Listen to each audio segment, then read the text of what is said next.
Hey everybody, today we're going to do corrective makeup, and this is basic makeup that you'll do when you're playing a character that's similar to your own facial features. It just gives you the opportunity to correct some of the things that you'd like to correct on your face for the stage. So while I'm putting on my base, let's take a look at some of the other things you can do with corrective makeup. So you can do a long nose, a short nose, a wide nose, just by manipulating the way that you do the highlight and the shadow. Crooked, any of these can be done to either fix or to create the illusion that you're going for. I'm not going to go super into detail on these because basically they just involve manipulating highlight and shadow in different ways so that you can create the look that you're looking for. But the basics of it is what we're going to be doing today is putting on your foundation on a clean, moisturized face and then highlighting, shadowing, powdering, and doing either foundation or bronzer to finish the look.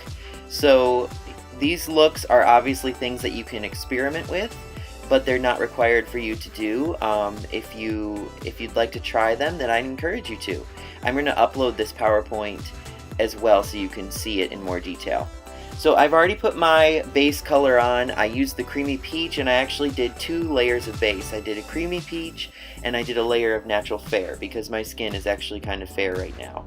So what I'm doing right now is applying my highlights.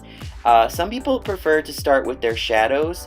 I actually prefer to start with my highlight because I feel like it's messier to put highlight on top of shadow and it's a lot easier to blend shadow on top of highlight.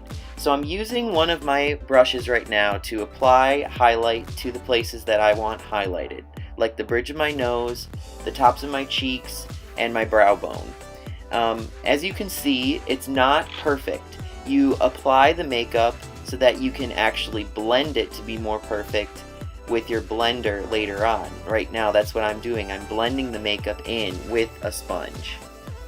So you can see that I put it on rather thick and the blending helps to tone it down quite a bit. The key to good stage makeup is really good blending.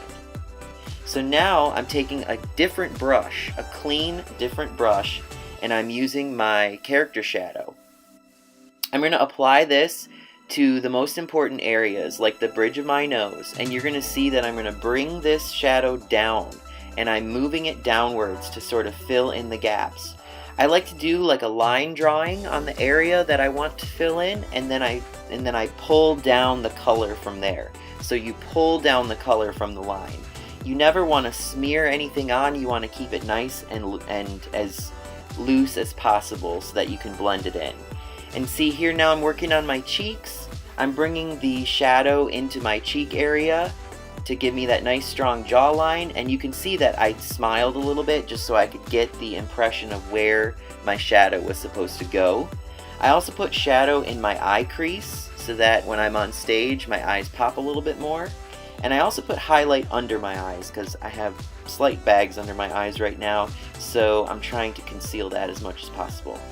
And then taking a clean sponge, I am blending that makeup in. You can see that I've blended the shadow down. The highlight remains where it is. I'm not touching it at all. It's already blended in, so I'm not making a muddy mess. That's one thing you really want to avoid with highlight and shadow, is trying not to mix the 2 colors together to just create your face looking dirty almost. You want to keep your face looking defined. So now I'm taking the powder and I'm loading the puff. This is how you load the puff. You put the powder in the puff and you squish the powder into the puff. This is how it gets in there, and you basically beat the snot out of your face with that powder. That's why they call it beating your face. But the powder sets the makeup, and it's important to set the cream makeups before you start working with any kind of pencils or dry rouge or blush or any kind of bronzers.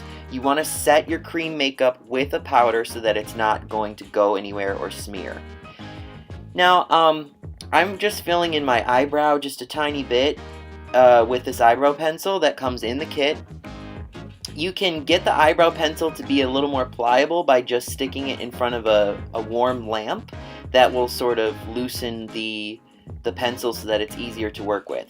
And as you can see, I'm not at all smearing my brows on. I'm not filling them in completely. All I did was fill in the areas that seem to be lightened by putting on that powder. And now I'm using a regular drugstore bronzer to fill in my shadow areas. I like to do this because the cream makeup is great, but you get a lot more control with a dry powder bronzer. So I'm just going ahead and filling in my shadow areas with that bronzer. And you want to make sure you get something that does not have any metallic in it, no sparkle whatsoever. And last but not least, I'm putting on a little bit of my brush. I know this is going fast, but if you caught that, what I do is I touch the powder with the brush and then I tap it to remove any loose powder. And here I'm just going for a normal natural cheek. So all I did was find the apples of my cheeks and apply the blush. And now I'm putting on a lip color. Actually, hang on a second. Before you put on a lip color, you want to make sure that you base your lips. There I go. See, now I'm doing it right. So the cream color, lip color goes over the base and it will stay on better if you have based lips. And remember, this is not a lipstick, so it's not going to wear like a lipstick, it's going to wear like cream, so it's not going to be very comfortable. You may want to put some chapstick over it. So that is my corrective makeup look. Good luck doing yours, and please let me know if you have any questions.